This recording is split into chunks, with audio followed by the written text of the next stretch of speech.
you will be happy to hear that the chocolate is working.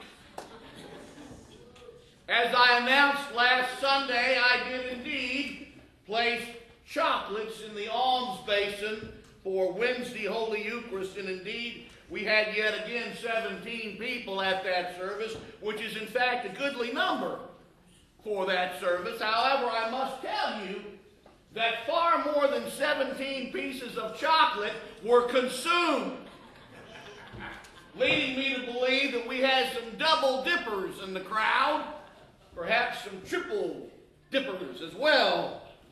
Hershey's Kisses and Hershey's Almond Nuggets, you better believe they went fast. Now, by word of explanation, for those of you who might not know what I am talking about, I had made the challenge on Ash Wednesday that if folks would just take upon themselves a significant Lenten discipline, you see, then why they could forego the traditional giving up of treats and sweets for Lent.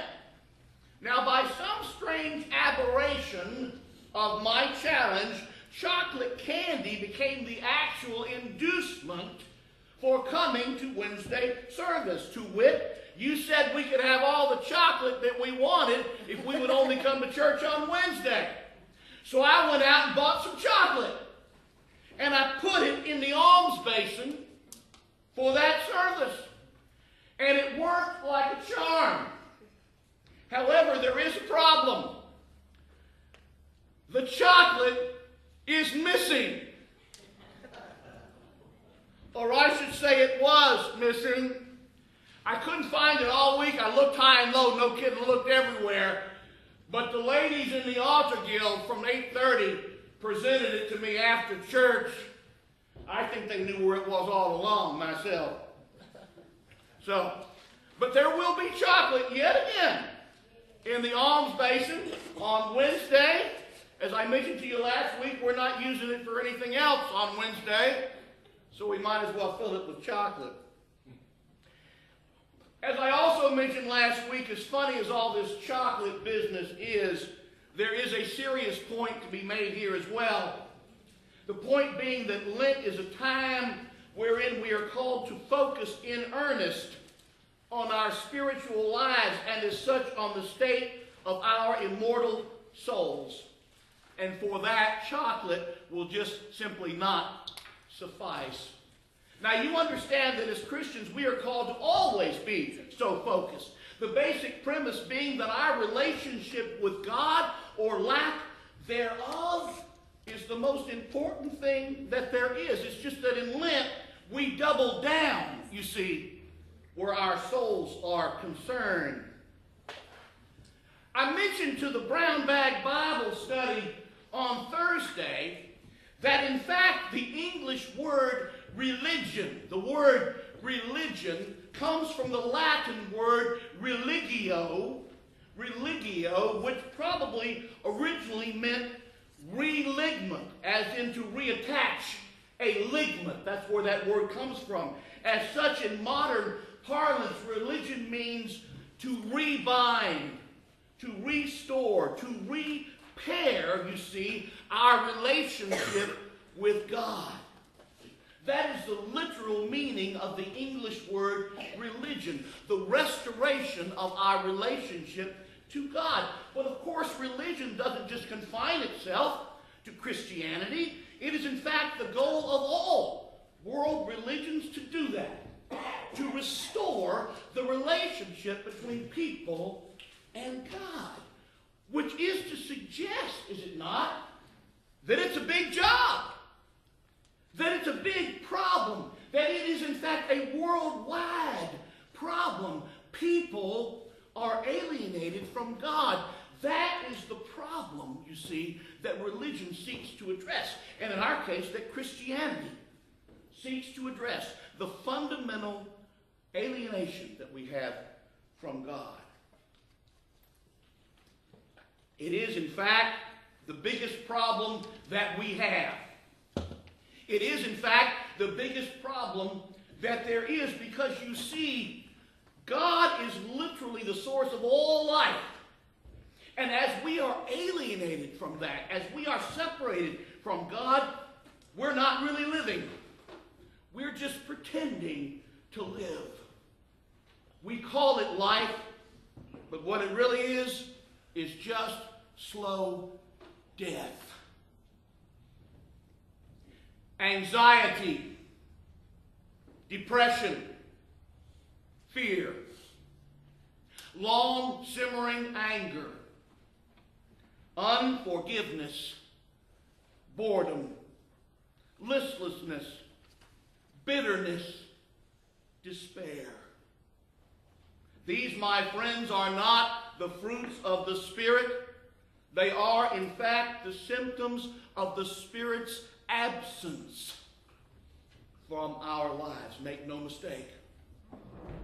The problem, you see, is that it's not just that we need God, but rather it's that we require God. It is God's intention, you see, that we be in Him and He be in us.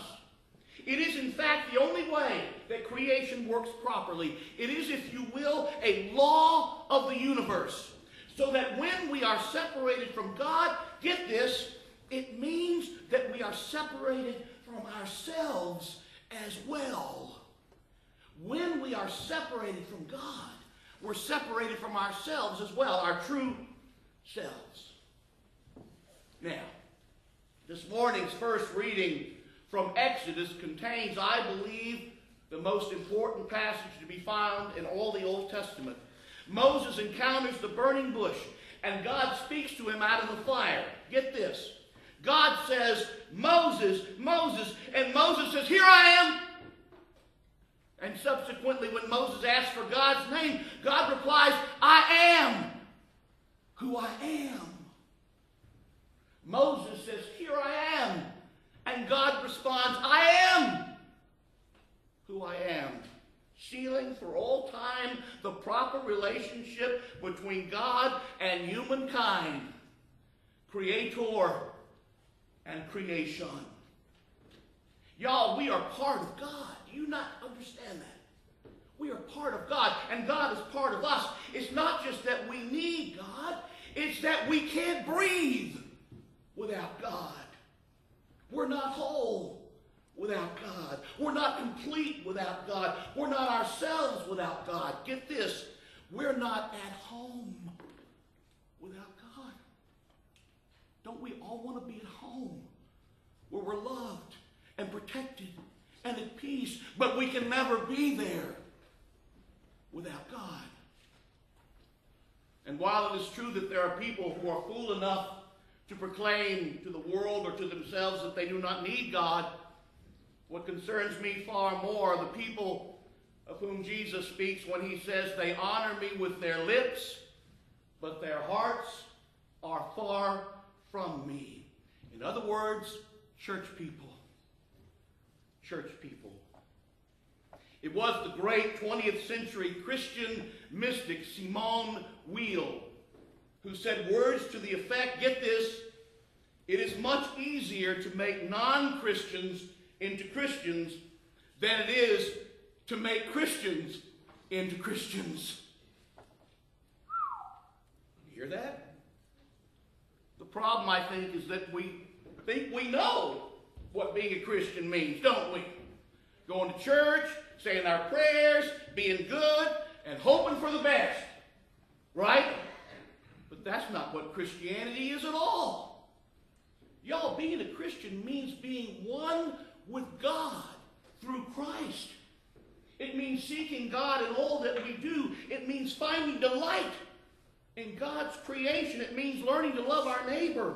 It means being transformed more and more into the image and likeness of God. Here's the punchline. You ready? The Bible makes it clear. Jesus makes it clear that the kingdom of heaven is not a place nor a destination. Rather, the kingdom of heaven is here now for those who are able and willing to perceive it. That's the secret. That's it. That's the pearl of great price. That is that which we would sell all that we have to possess. Get this. God in us, we in God, through Jesus Christ, by the Spirit's power, now. And now.